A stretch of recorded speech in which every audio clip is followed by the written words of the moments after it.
Last year, I did a video on these painted wooden spoons.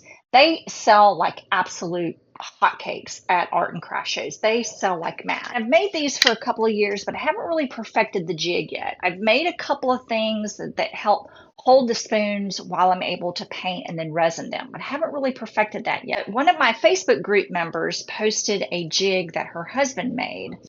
So I asked her if she would mind if I tried to make one myself, just following along with the picture to see if I could make one and shoot a YouTube video. So that's what I'm going to do today. And I'm so excited because it worked really, really well. I didn't make it exactly like her husband made it, but I made do with what I had. It worked out brilliantly. This is going to be a game changer, y'all. Absolutely a game changer. The construction really is so simple. These are two pieces of 2x4s, scrap 2x4s, about 20 inches long.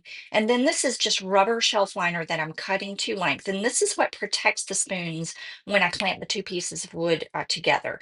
So I'm attaching the shelf liner with glue dots that I have, adhesive. And then you need a hinge on one end to hinge the two pieces together like a door. This is an old hinge from a prior project because I never throw anything away.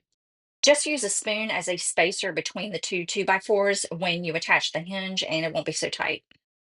Now you need a closure on the other end because this is what holds the spoons in between the two pieces of wood. Now I am really MacGyvering this. I am just using what I have. Um, Probably the best thing to use would be like a hook and loop that you would use for maybe a screen door or something like that. You could use Velcro and you could also use just floral wire. Why not? Whatever works, right? I'm really not quite sure what this little loop thing is, but it works for me. It holds everything in place and I'm able to paint my spoons. This jig keeps everything in place. I can paint one side and then I can flip it over and paint the other side. I do like to tape off the handle though so that I don't have the paint running where I don't want it. So about 2/3 of the way down, I just put a little bit of painter's tape or artist tape. You can find the full jig building video on my YouTube profile and also the full video on how I painted these spoons. Just use your imagination. You can use all kinds of techniques.